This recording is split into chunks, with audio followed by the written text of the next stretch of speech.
letu kuu ni maombi na ujuzi katika uwepo wa Mungu. Ujuzi katika uwepo wa Mungu ni jambo muhimu sana kwa maisha ya muamini, kwa sababu uwepo wa Mungu ndio mahali ambapo tuliumbiwa, na ndio mahali ambapo tunaweza kuishi, na ndio mahali ambapo tunaweza kustawi na kufanikiwa. Nje ya uwepo wa Mungu hakuna maisha. Nje ya uwepo wa Mungu hakuna mafanikio.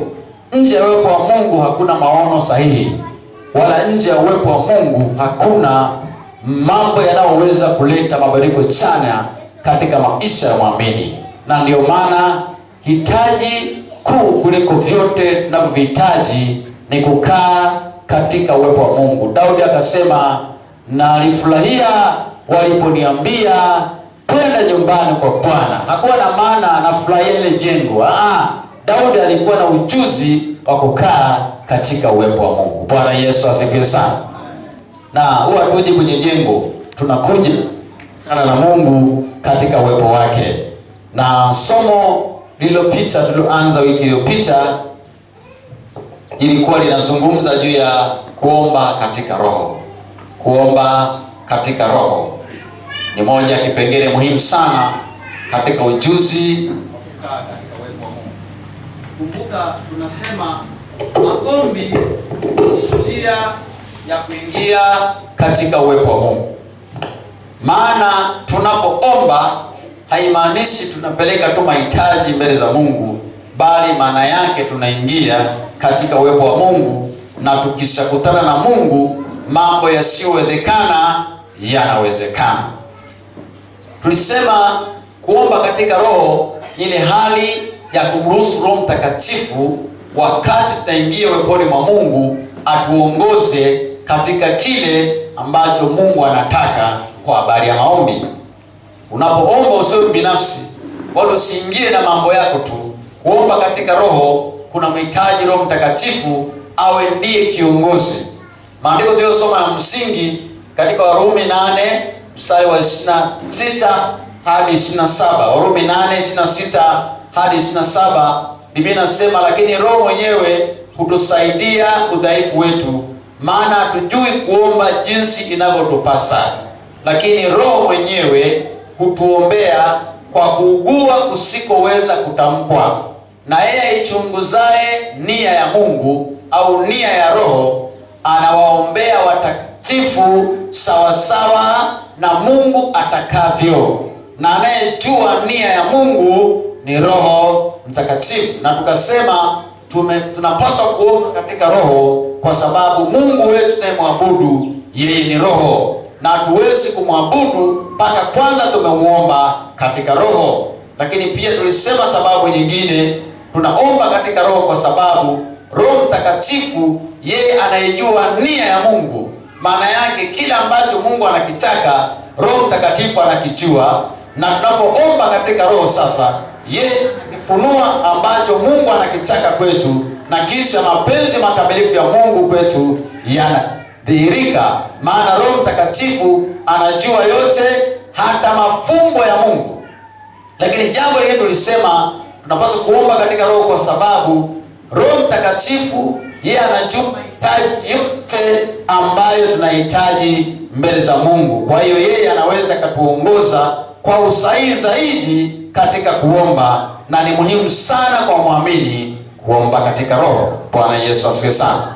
Leo tutaenda kipengele kingine ambacho kinahusika na zile sababu za kuomba katika roho, lakini kichwa cha ujumbe kinasema mabadiliko kupitia roho wa uzima. Mabadiliko kupitia roho wa uzima. Warumi 8 mstari wa kwanza hadi wa 6 na ule wa 11, alafu Warumi 12 mstari wa kwanza na wa pili. Warumi 8 mstari wa kwanza hadi wa 6, Biblia inasema, basi hakuna hukumu ya adhabu juu yao walio katika Kristo Yesu, kwa sababu sheria ya roho wa uzima ule ulio katika Kristo Yesu umeniacha huru mbali na sheria ya dhambi na mauti. Maana yale yasiyowezekana kwa sheria, kwa vile ilivyokuwa dhaifu kwa sababu ya mwili, Mungu kwa kumtuma mwanaye mwenyewe katika mfano wa mwili ulio wa dhambi, na kwa sababu ya dhambi alihukumu dhambi katika mwili, ili maagizo ya Torati yatimizwe ndani yetu sisi tusioenenda kwa kufuata mambo ya mwili, bali mambo ya Roho. Kwa maana wale wafuatao mwili huyafikiri mambo ya mwili, bali wale wafuatao Roho huyafikiri mambo ya Roho. Kwa kuwa nia ya mwili ni mauti, bali nia ya Roho ni uzima na amani. Mstari wa 11. Lakini ikiwa Roho yake yeye aliyemfufua Yesu katika wafu anakaa ndani yenu, yeye aliyemfufua Kristo Yesu katika wafu ataiuisha na miili yenu iliyo katika hali ya kufa kwa Roho wake anayekaa ndani yenu. Warumi 12 mstari wa kwanza na wa pili. Warumi 12 mstari wa kwanza na wa pili. Basi ndugu zangu, na wasihi kwa huruma zake Mungu, itoweni miili yenu iwe dhabihu iliyo hai, takatifu, ya kumpendeza Mungu, ndiyo ibada yenu yenye maana. Wala msifuatishe namna ya dunia hii, bali mgeuzwe kwa kufanywa upya nia zenu, mpate kujua hakika mapenzi ya Mungu yaliyo mema, ya kumpendeza na ukamilifu. Haleluya! Mabadiliko kupitia roho uzima, transformation through the spirit of life. Wanadamu tumeumbwa kwa mfano na sura yake Mungu, lakini Biblia inasema katika Mwanzo 2:7, wakati Mungu alipomuumba mwanadamu ili awe nafsi hai, Biblia inasema Bwana Mungu akampulizia huyo mtu pumzi yake, naye akawa nafsi hai. Kwa hiyo ni Roho ndiye atiaye uzima. Mwili haufai kitu. Mwili pasipo Roho haufai kitu. Vivyo hivyo na maisha ya muamini, akiishi katika mwili akaacha kuongozwa na Roho, maisha yake hayafai kitu. Maisha ya muamini yakiongozwa na mapenzi ya mwili anaelekea kufa, lakini maisha ya muamini yakiongozwa na Roho anaishi uzima wa sasa na uzima wa baadaye. Ni kupitia Roho Mtakatifu kanisa lilo hai linakaa na linaweza kufanya mambo makubwa. Tunaitwa kanisa lilo hai sio kwa sababu ya majengo. Bwana asifiwe sana. Kama ni majengo, watu watu waliosuzidi wana majengo mazuri ya samani, yana malomano, yamepambwa kama vile hekalu la Sulemani lilikuwa limepambwa kwa dhahabu na liko vizuri. Ile hekalu la tatu ile, maana la kwanza alivunja Nebukadneza, la pili tena likajengwa na kina Zerubabeli, likavunjwa na mfalme mmoja anaitwa Antioch. Baadaye akajenga Herode la tatu ambalo Yesu akalikuta. Sasa Yesu akalikuta wanafunzi wanampitisha pale Yerusalemu, hekalu limepambwa, wanaangalia lile pambo, wanamwambia Bwana Yesu, angalia jinsi lilivyokaa.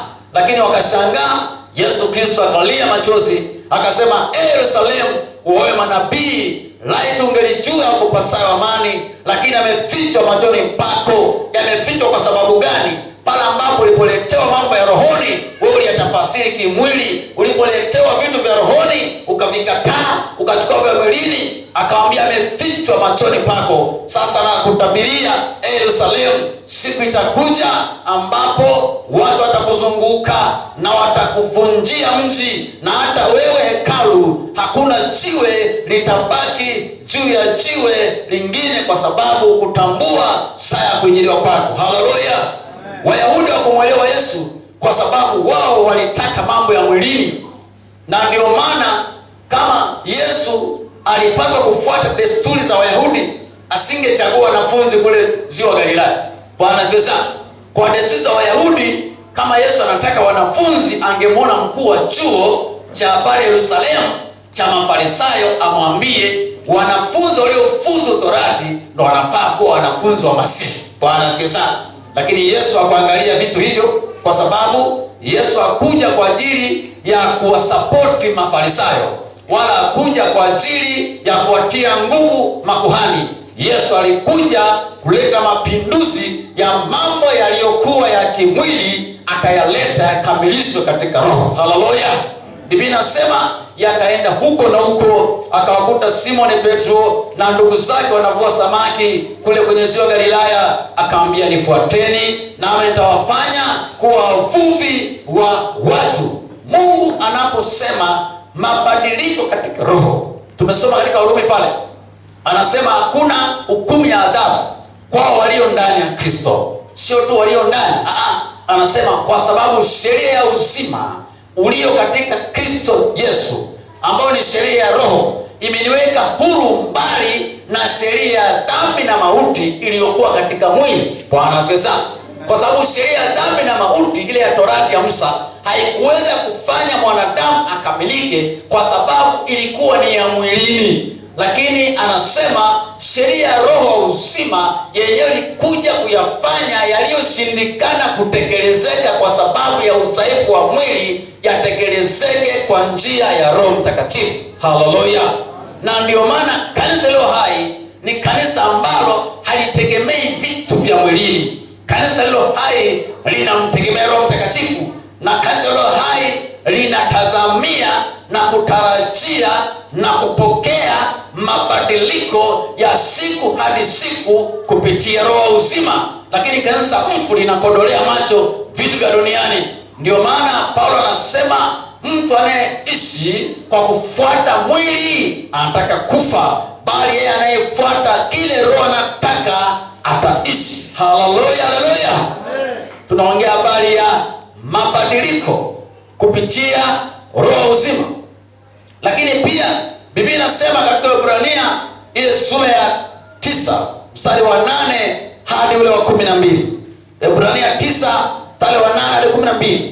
Anasema Roho Mtakatifu alikuwa akidhihirisha wakati wa kuingia patakatifu. Patakatifu ulikuwa bado haujafika, kwa sababu ile hema ya kwanza ilikuwa bado imesimama. Ile hema ya kwanza, maana yake zile taratibu za Agano la Kale, walianza na madhabahu, wakaja na hema, wakaja na hekalu. Bado zote ni hema. Bwana asifiwe sana. Zote ni tabernakulo, kwa sababu anasema vile vitu havikuweza kumkamilisha anayeabudu, kwa sababu ni vitu vya mwilini tu, kutawaza miguu, sadaka na kadhalika, mambo yaliyoamuliwa hata wakati wa matengenezo. Biblia nyingine inazungumza vizuri, until the time of transformation. Haleluya. Yaliamriwa mambo hayo yasimame mpaka wakati wa mabadiliko mapya, ambayo ilituhamisha kutoka katika Torati na kuingia katika Agano Jipya ambalo halisimami isipokuwa kwa nguvu ya Roho Mtakatifu. Haleluya. Na ndio maana aliyekuja kufanya uzinduzi wa Agano Jipya ni Roho Mtakatifu. Sikiliza, Yesu alikuja akaweka msingi, akaweka kila kitu, akamilisha kila kitu, lakini kumbuka anayekamilisha mambo yote ni Roho Mtakatifu. Na ndio maana hata Yesu akaambia wanafunzi, msiondoke Yerusalemu mpaka mvikwe uweza utokao juu. Haleluya. Kwa hiyo mambo yote yaliyokuwa yamefanyika Agano la Kale yalikuwa yawezi kuleta mabadiliko. Sheria zote za kutawaza na sheria zote za kutoa sadaka za wanyama, sheria zote za kushika Sabato, mwandamo wa mwezi, sikukuu za Wayahudi, yalikuwa hayana nguvu ya kuweza kuleta mabadiliko halisi yawezayo kumfanya mwanadamu amwabudu Mungu kwa ukamilifu. Haleluya. Na ndio maana Kristo Yesu akaja kuleta mabadiliko, akabadilisha kila kitu. Biblia inasema Yesu Kristo ambaye ni kuhani, na sio kuhani wa ukoo wa Haruni. Haleluya. Ni kuhani wa ukoo wa uzao wa Yuda. Kumbuka Agano la Kale lilikuwa na utaratibu wake. Walikuwa na makuhani, watoto wa Haruni, wale wana wa Lawi wote, watoto wa Haruni wale wote makuhani. Lakini Agano Jipya lilikuja na mfumo tofauti. Haleluya. Lenyewe halikuchukua uzao wa Haruni wala watoto wa wana wa Lawi, lenyewe likatokeza na mtu anaitwa Simba wa kabila la Yuda. Haleluya. Ambaye anamuona Yohana akiwa kwenye kisiwa cha Patmo katika Ufunuo sura ya 5, anasema kisha nikaona katika mkono wa kuume wake aliyeketi juu ya kiti cha enzi kitabu kilichoandikwa ndani na nje, kimetiwa muhuri 7. Haleluya. Wala hapakuwepo na mtu mbinguni duniani wala chini ya nchi aliyeweza kukifungua kile kitabu wala kuzivunja muhuri zake. Biblia inasema Yohana akiwa kwenye kisiwa cha Patmo akalia machozi. Alipokuwa analia, wale wenye uhai wanne mmoja wapo akamwambia, usilie, tazama yupo simba wa kabila la Yuda, yeye ameshinda apate kukifungua kitabu na kuzivunja muhuri zake. Na sababu ya kushinda, sikiliza nikwambie, sababu ya kushinda Biblia inasema kwa sababu yeye ndiye aliyechinjwa na kwa damu yake akamnunulia Mungu Baba watu wa kila kabila na taifa, na leo wanaitwa ukoo wa makuhani, na ukuhani wetu ni ukuhani wa Yuda. Sisi sio ukuhani wa Haruni, sisi ni ukuhani wa Yuda. Haleluya, haleluya. Tunaongea habari ya mabadiliko kupitia roho uzima. Kuna watu leo wako ndani ya Kristo wanaishi kwenye Torati. Jitahidi sitende dhambi na jitahidi. Sikiliza, haya ni mafundisho ya awali. Sawa? Mafundisho yatakiwa sasa hivi ni kuishi katika roho, kutembea katika roho, kuongozwa na roho. Amen. Maana wale ambao wanapambana na siji nisiue, usiibe, usizini, usifanyaje, hayo ni vitu vya msingi na Torati ilishindwa, na ndio maana Kristo alikuja kwa nguvu nyingine. Haleluya. Mambo ambayo hayakuwezekana katika Torati yanawezekana kwa njia ya Roho Mtakatifu. Na ndio maana sasa ukitaka uwe salama, usiishi katika mwili, kwa sababu wewe ni kanisa lilo hai. Na ndio maana tunajifunza juu ya maombi na kuingia katika uwepo wa Mungu. Hatukai nje ya hekalu, tunaingiaga ndani, na tuishiaje patakatifu, tunaingia mpaka patakatifu pa patakatifu, tunakutana na Mungu, alafu kinachotokea pale ni transformation. Haleluya, haleluya. Shida ya waamini wengi wenye matatizo haya, anaishiaga nje. Uliomba ndio, ulishia wapi? Kule tumeelewana. Unatoa sadaka na kafara leo, wewe ndio unaingia mpaka patakatifu ndani, huko ndiko kwenye mabadiliko. Na ndio maana anasema, lakini sheria ya roho uzima imeniweka huru mbali na dhambi na mauti. Haleluya, haleluya.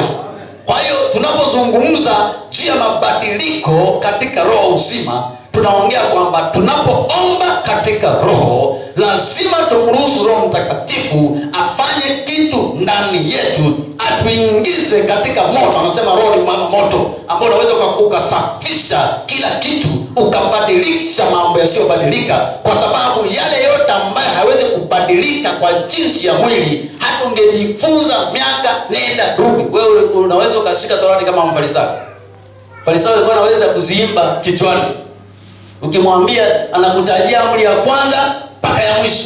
Kijana mmoja ambaye ni mwanafunzi wa Mafarisayo akamwendea Yesu, akamwambia, nifanye pale kuulisi ufalme wa Mungu. Yesu akamtry kidogo. Wasikiwa amri? Akasema hizo tangu utoto. Yaani hapo Bwana Yesu usicheze. Tangu utoto nazijua.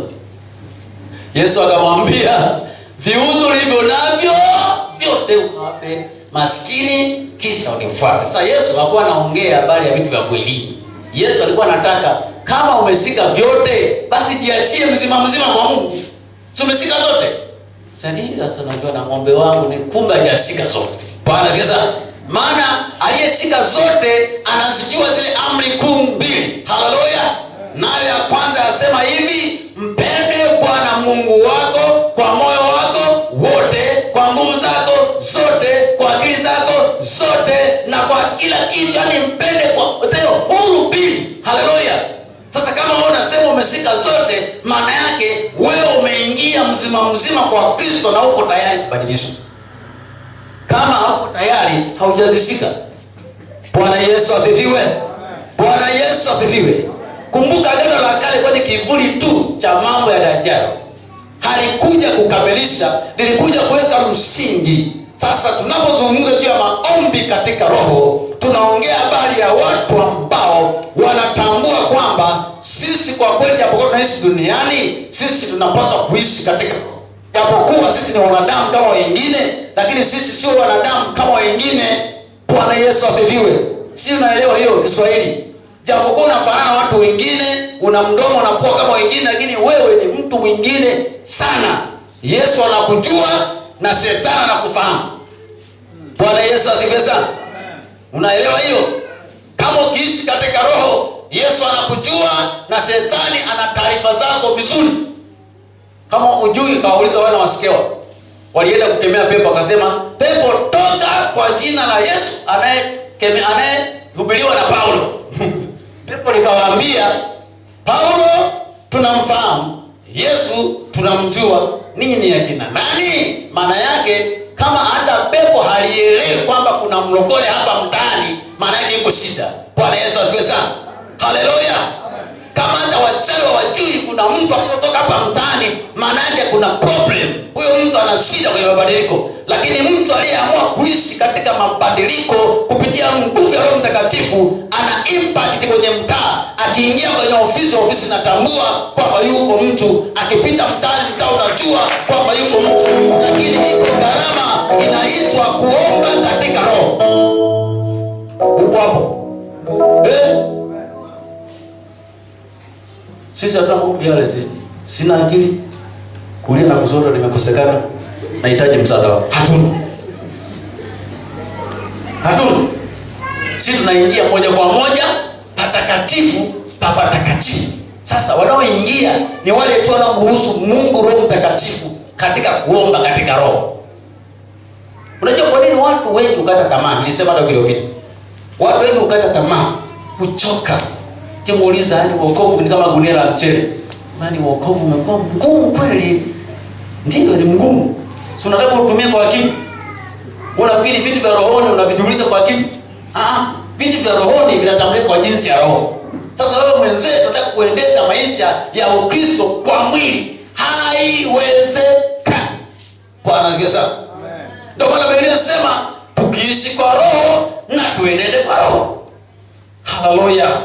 Bwana Yesu asifiwe sana. Sasa nini maana ya mabadiliko? Tunaposema mabadiliko katika mtazamo wa Biblia au kwa tafsiri ya Biblia, Kiingereza inasema transformation. Mabadiliko ya kiroho ni mchakato au hatua ambazo muamini hutoka katika asili yake ya awali na kuingia katika asili yake ya asili aliyoumbiwa. Nimekuchanganya? Bwana Yesu. Ni mchakato unaomtoa muamini katika asili yake hii ya awali ya dhambi na inamrudisha katika asili yake aliyoumbiwa. Wewe haukuumbwa upambane na dhambi kimwili, uliumbwa uishinde dhambi kwa roho, lakini shetani alikupiga chenga akakuuza, ndio maana ukajikuta unatumia akili badala ya Roho Mtakatifu. Lakini tunaposema mabadiliko, tuna maana muamini ambaye anatambua nafasi yake, anaanza safari kwa kumtafuta Mungu katika roho, hakati tamaa, havunjiki moyo. Maana Biblia inasema watu wengi watachoka, vijana watakata tamaa, wazee watachoka, bali wamngojao Bwana watachiwa nguvu mpya, wataenda kwa miguu hawatachoka, watapaa juu kama tai. Hao ndio waombaji. Bwana asifiwe sana. Amen. Tangu nimepata akili ndani ya kanisa la wokovu, sije kuona muombaji amefeli. Na akifeli something is wrong somewhere. Akifeli kuna shida mahali fulani. Usikasema walikuwa wengine kama hivyo waliomba mpaka kama Mwingereza mmoja alienda mahali fulani kuhubiri na dada yangu leo alikuwa Mwingereza, baadaye akashindwa akarudi nyuma akamwacha Mungu akabaki. Sasa tunapita pale mtaani, watumishi mnahubiri, aisee mnafanya kazi nzuri sana, yaani waambieni sana tena mkazie mno. Mimi nimewaambia miaka 5 hawanisikii. Sio nikaamua kurudia kwa maana nimeona hawanisikii. Sasa wewe uliyeshindwa na walioshindwa wote kitu kimoja. Tunaposema mabadiliko, tunaongea juu ya Mkristo aliye na akili ya roho. Maana Biblia inasema mtu anapookoka amekuwa kiumbe malizia ya kale yamekuwa. Sasa wewe unaokoka unakuwa kiumbe cha zamani na ya zamani yale. Tangu siku ulipookoka ulianza mstari mpya unaitwa safari ya mabadiliko, na safari hii kiongozi wake ni Roho Mtakatifu. Bwana Yesu asifiwe sana.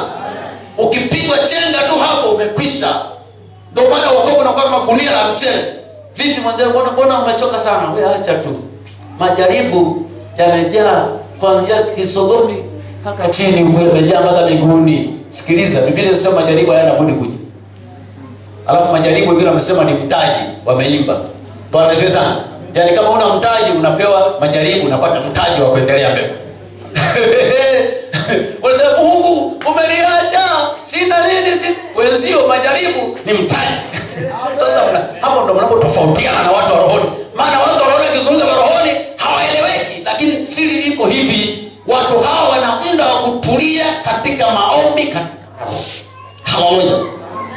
Lakini mabadiliko pia yanahusisha ni mageuzi chanya yanayomtoa mtu katika hali ya kutegemea mwili na kumfikisha kwenye hatua ya mwili kutiisha chini ya maadabu ya Roho Mtakatifu. Alafu anaweza akatembea hata kama katikati pana kila kitu anaswaga tu, kwa sababu yeye haishi kwa kuangalia vinavyoonekana, anaishi kwa kuangalia visivyoonekana. Haleluya. Na huyo ndio muombaji katika roho. Kuomba katika roho akuishi kunena kwa lugha. Haishi kushangaza. Inahitaji kukaa katika uwepo wa Mungu. Nitakuja kule mbele. Kwa sababu sitakwambia hatuwezi wenyewe, na Mungu anajua hatuwezi. Na kwa sababu Mungu anajua hatuwezi, na ndio maana hajatuacha yatima. Kwa sababu Mungu anajua hatuwezi, na ndio maana hajataka twende wenyewe. Kwa sababu Mungu anajua huwezi, hajakwambia utafanya mwenyewe. Amesema niite nami nitaitika, kisha atakuonyesha mambo makubwa magumu usiyojua. Haleluya. Lakini ile inahitaji muda. Sikiliza, kati ya dhambi za waamini, dhambi moja kubwa ni kutumia vibaya muda wa Mungu. Kweli si kweli? Kati ya dhambi mbaya wanafanya waamini, yaani alipokuwa hajaokoka, Mungu anisaidia, akamtoa kwenye ngao henyezi, akamfungua na mapepo, wengine wakana mapepo akafunguliwa kama mazuri kabisa. Alipookoka akasema, hasa tulimgadi mwa Yesu, tukwinoma ile pambio waliosiba maraki. Walio ndani ya Kristo wanapambana. Haleluya. Wanatembea kila siku anataka mambo mapya. Sasa ukifika mahali ukaanza kujitambua, unatekwa nyara. Tumezuri muda Mungu aliokupa. Kwa sababu muda haujirudiaje. Siku ikipita haijawahi kufanya marudio. Mungu alipoumba dunia hakuwahi kufanya marudio kwamba nilikosea jana, nilikosea kuumba yule mnyama, ngoja nirudie. Vinasema ikawa asubuhi, ikawa jioni, siku ya kwanza. Haleluya. Amen. Alafu siku ya mwisho akakuumba wewe mwanadamu kwa mfano na sura yake ili kukamilisha uumbaji. Kwa hiyo mwanadamu ukitaka uweze kutembea na Mungu vizuri, lazima uwe na muda na yeye. Na neno kuwa na muda na Mungu sio tu kupanga masaa ya kusali, ni ule muda unaokaa katika chumba cha ndani na kumruhusu Roho Mtakatifu akuongoze, kama anavyosema katika Zaburi 32 mstari wa 8, nitakufundisha na kukuonyesha njia utakayoiendea, nitakushauri jicho lako utazama. Sasa tukiongea hivyo watu wanasema ilikuwa na mwaka gani?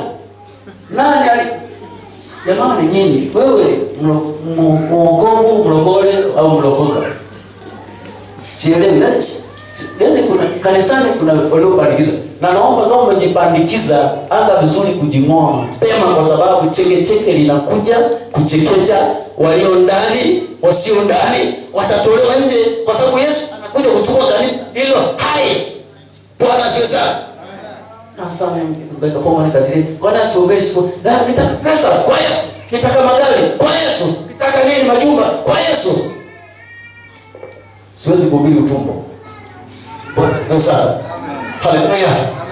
Hiyo sivyo ndani kufanya au viko nje? Vinapatikana nje ndani. Sasa unakaa nje hapo unasema unataka kukuna. Biblia inasema tafuteni kwanza ufalme na haki yote, na vyote mnavitaka mtavikuta huko, kwa sababu mtasitishiwa. Haleluya. Sasa unajua unachohangaika nacho sio chenyewe. Chenyewe ni hiki: mtafute Bwana kwa moyo wako wote, utafute uso wake siku zote, maana Mungu anasema, nawapenda wale wanipendao na wanitafutao kwa bidii wataniona. Haleluya! Kwa mabadiliko ni ile hali ya mtu aliye na kiu, anaamua kumtafuta Mungu na anaachana na mambo ya kufuata mwili, anaamua kuwa mtu wa rohoni. Mtu huyo sasa anaweza kaishi katika mazingira yote. Bwana Yesu asifiwe sana. Haleluya, haleluya. Haleluya. Lakini tuangalie sasa inawezekanaje. Siku moja Bwana Yesu alikuwa katika msafara wa injili yake anahubiri huko na huko, akafika mahali akakemea pepo, mtu akafunguliwa. Wanafunzi wakasubaa, wanasema, sasa mbona sisi tulishindwa? Mbona sisi ilikuwaje Bwana Yesu tumeshindwa? Mbona sisi tulishindwa? Sasa mnakula ugali hapo mtakuja kukemea pepo. Bwana Yesu asifiwe. Yesu akawaambiaje? Yasiyowezekana kwa wanadamu kwa Mungu yanawezekana, lakini hii haitoke kwa kufunga na kuomba. Haleluya. Sasa sasa kufunga na kuomba hapa, najua nina vidonda vya tumbo, vingine vinatokana na kula maembe tu ovyo. Siku zote maembe tu mabichi, siku zote kula maembe ovyo ovyo tu, bado sipata vidonda vya tumbo. Alafu bado na makwazo na mambo mengi unaongezea na shida. Sikiliza. Kanuni za Mungu ni tofauti kabisa na kanuni za dunia. Na ndio maana kanisa la leo linahitaji watu wenye nguvu. Biblia inasema tangu nyakati za Yohana Mbatizaji hata sasa ufalme wa mbinguni utatekwa na wenye nguvu, na wenye nguvu wauteka. Sasa wajinga ndio wale wao. Utawekewa mikono mpaka unawekewa na miguu. Maana kile ukisikia kuna mahali mtu anahubiri, ukienda na bilako unatoka na suti unapeleka kitu. Kuna mahali mtu anahubiri ukio kibogoyo unakuwa na meno unafuata tu.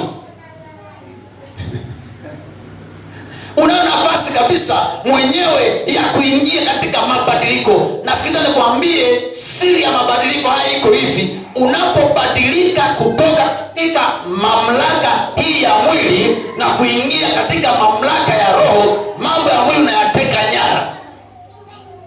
Hujanielewa vizuri. Nasema hivi, unapoongea mabadiliko haya yanazungumza, unapoamua kufanya mabadiliko rohoni na kuamua kuishi katika utawala wa Roho Mtakatifu, unapokamilisha mamlaka ya utawala wa Mungu, vitu vya mwilini vinatekwa nyara tu, kwa sababu vyote vinakaa chini ya mamlaka ya Roho uzima.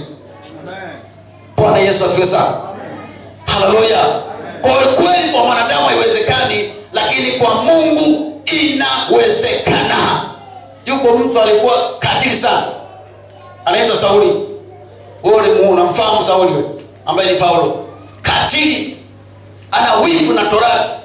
Jamani, nimesoma mpaka nimepewa cheti cha hakuna shule tena.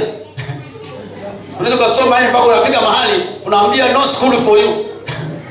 Paulo alisoma elimu hiyo. Amesoma Torati yote, anaimba bila kitabu.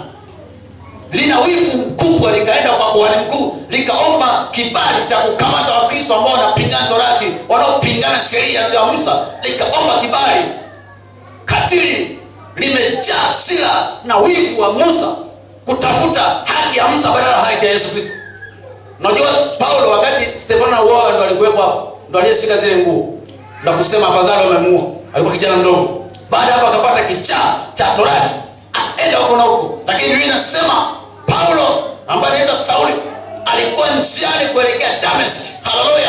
Amen. Yuko njiani anaelekea Dameski, amejipanga kwa ajili ya kuangamiza Wakristo. Akiwa njiani, Biblia inasema ghafla akapigwa na mwanga wa sintofahamu. Haleluya.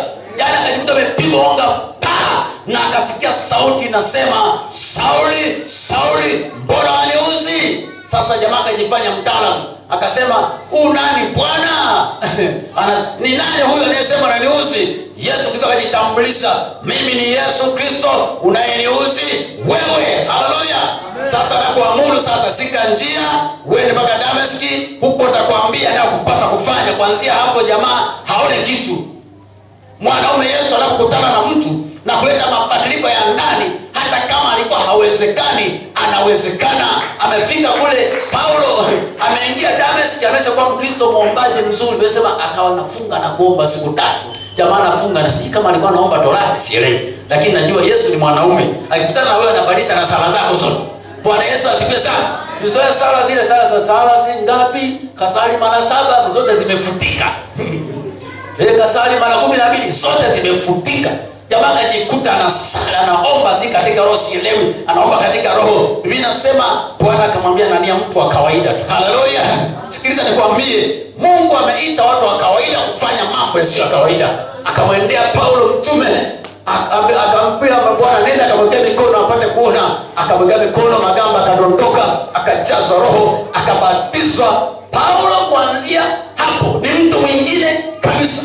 Bwana Yesu asifiwe sana. Biblia inasema akaanzia pale Dameski kusema Yesu Kristo ni Bwana. Yesu Kristo ni Bwana. Naongea habari ya mabadiliko ya rohoni. Mabadiliko ya rohoni yanaweza kumbadilisha hata yule nafikiri hawezi kubadilika. Bwana Yesu asifiwe sana. Haleluya, haleluya. Paulo mtume kati ya watu waliofanya kazi ya Mungu kwa bidii na kwa nguvu nyingi na kwa kujitoa kufa na kupona, nilijamani Paulo mtume nikomesha.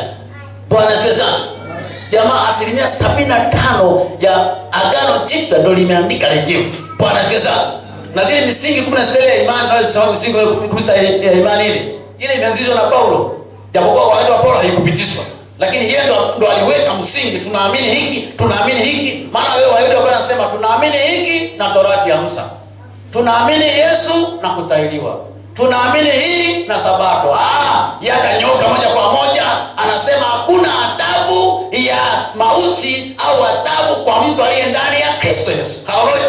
Kwa sababu sheria ya uzima ulio katika Kristo Yesu umeniweka huru mbali na sheria ya dhambi na mauti, kwa sababu yale ambayo yalisindikana kwa Torati kwa sababu ilikuwa dhaifu yanawezekana kwa roho uzima. Haleluya. Jamani, nasema katika Wagalatia 2:20 nimesulubishwa pamoja na Kristo lakini ni hai. Haleluya. Haleluya, haleluya. Mabadiliko hayana kanuni za kibinadamu. Kinachotakiwa tu kuruhusu roho wa mabadiliko. Sikiliza, ukienda mbele za Mungu kuomba uwe mkweli. Halo? Uwe nini? Acha kusema Bwana Mungu unanijua. Unajua pale mananasa mimi ndo nategemewa kweli, yani Bwana Mungu. Na Mungu nisaidiane pale, yani ndo nategemewa. Wewe unategemea nani? Nani unategemea? Uwe mkweli. Bwana asifiwe. Sio kama ile Farisayo alienda mbele za Mungu anasema ninasali mara 2, nafunga si mara ngapi, natoa zaka, nafanya nini? Yule mtoto akasema Bwana mimi mimi sifai, ninakuja mbele zako. Unajitoa kama Kristo anavyotaka. Biblia inasema katika Warumi 12 tumesoma hapo mstari wa 1 na 2. Warumi 12 mstari wa 1 na 2 nasema basi ndugu zangu nawasihi kwa huruma zake Bwana itoeni miili yenu iwe dhabihu takatifu na kumpendeza Mungu. Hiyo ndio ibada yenye maana. Biblia ya Kiingereza inasema hiyo ndio ibada ya kiroho. That is spiritual act of worship. Maana yake kama hujaruhusu mwili wako kuteketezwa kwa mambo yako binafsi na kumruhusu Roho Mtakatifu akuumbe mpya, ibada hujafanya. Ila umesali. Na wasaliji wako wengi sana. Umetoka Maranatha Christian Center. Hata kusema juu. Umetoka yani kule wewe Yesu yani leo wanachua wameruka. Yesu alikuwa wapi? Yani anasimulia yani kuna watu yani leo wameruka yani wale wameruka vijana. Yani wale kuna angalia kuruka tu hapa. Wenzao kuna tunaogelea kwenye uwepo wa Mungu.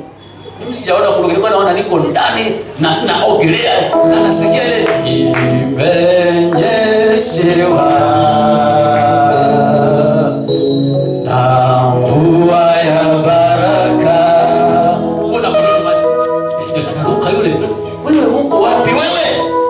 Tunaposema itoeni miili iwe dhabihu, maana yake ninapokwenda mbele za Mungu namwambia Bwana Yesu, mambo yangu naweka pembeni, mambo yako naweka pembeni. Ninakuruhusu Yesu Kristo uniumbe utakavyo, unifinyange utakavyo, na hapo ndipo roho uzima anapochukua nafasi ya kukutengeneza jinsi Mungu anavyotaka. Unafikiri kwenye wokovu kuna ubisho? Unakuja unaimba. Yaani roho akisuka ili vumbi itakuwa poda.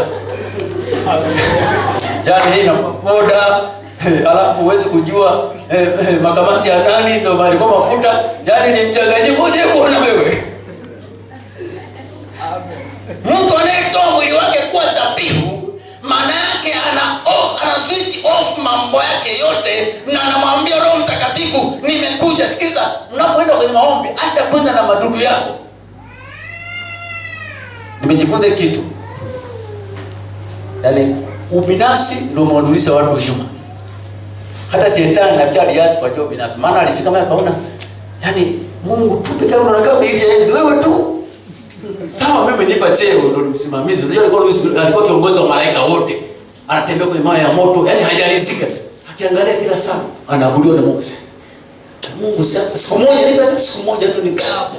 Mungu alipoangalia roho inaanza kuumbika, akamfyatua chini.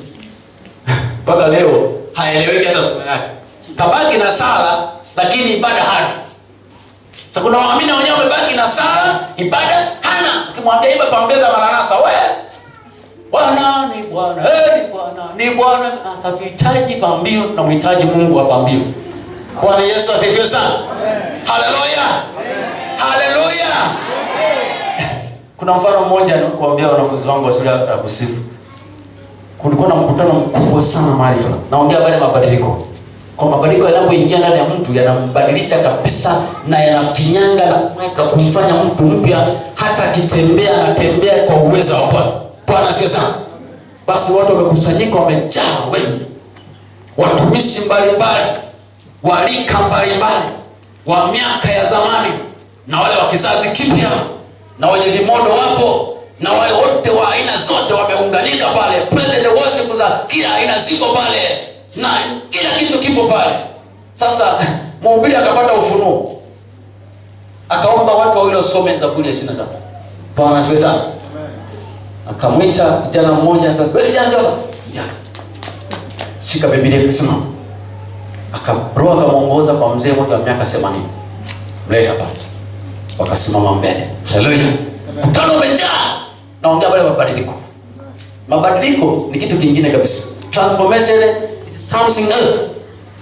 Ikichukuliwa na Roho Mtakatifu, lakini kimwili hakuna, utasali tu. Wamesimama pale mbele. Sema sasa anga kijana, maana vijana ndio wanajua sisi kusoma. Kajamaa kafungua lupapo kabisa ibada. Bwana ndiye mchungaji wangu, sitakumkola kitu katika majani ya msitu. Lele kakasoma kwa mahiri kabisa, akamwambia ukana kitendo. Kutana wote akapiga makofi. Jamaa anasoma. Jamaa anasoma Bwana mwambie. Bwana asifiwe sana.